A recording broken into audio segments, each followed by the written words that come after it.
l'Agence locale de l'énergie et du climat, ALEC, des Vallons de Vilaine, vient vous donner des conseils et infos pratiques pour faire des économies d'énergie et comprendre le climat. En ce début d'année, la question du mois, c'est comment faire des économies d'énergie en appuyant sur des boutons. J'ai avec moi Victor de l'ALEC des Vallons de Vilaine. Salut Victor. Salut Lise. D'abord, le chauffage, à quoi ça sert ? En fait, il sert à compenser les pertes de chaleur du logement vers l'extérieur. Donc plus il fait froid dehors ou plus il fait chaud dedans, et plus on consomme. Vu qu'on ne contrôle pas la température extérieure, le moyen le plus simple d'économiser de l'énergie, c'est qu'il fasse un peu moins chaud dedans. C'est là que les boutons interviennent, parce que c'est jusqu'à 11% d'économie d'énergie par degré en moins dans ton logement. Ok, super. Et alors, c'est quelle température qu'on va viser pour être bien dans son logement ? Typiquement, pour les personnes en bonne santé, ce qu'on appelle la consigne de confort, c'est aux alentours de 19-20 degrés, quand on est là. Pourquoi tu dis quand on est là ?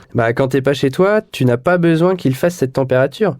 Tu peux envisager de diminuer la température de chauffage pendant la journée de travail ou la nuit. Par exemple, tu peux régler ce qu'on appelle la consigne de réduit à 16 degrés dans la majorité des cas, quand t'es pas là, mais plutôt 17-18 dans le cas d'un plancher chauffant, parce que ça met plus de temps à réagir. Et si avec ces réglages, j'ai quand même un peu froid ? C'est un problème d'inconfort typique que l'on croise souvent, c'est lié à la température ressentie, qui est la moyenne entre la température de l'air et la température des parois qui t'entourent. Par exemple, tu chauffes à 20 degrés l'air de ton logement et ton canapé est à côté d'une vieille baie vitrée à 12 degrés. Ce que tu ressens, c'est plutôt 16 degrés et du coup, tu te l'écailles. Ok. Et alors, qu'est-ce que je peux faire dans ce cas-là ? Alors d'abord, les solutions les plus simples, tu fermes les volets, les doubles rideaux et tu te coules sous un plaid avec une bouillotte pour regarder la télé ou lire un bon bouquin. La bouillotte marche très bien pour préchauffer le lit et moins chauffer la chambre la nuit également. Ensuite, il y a faire en sorte que les parois en question, donc les parois froides, soient moins froides de base. Et ça passe par l'isolation du logement et le changement des fenêtres. Ça permet également d'avoir moins de chaleur qui passe à travers les murs, et donc de garder la chaleur à l'intérieur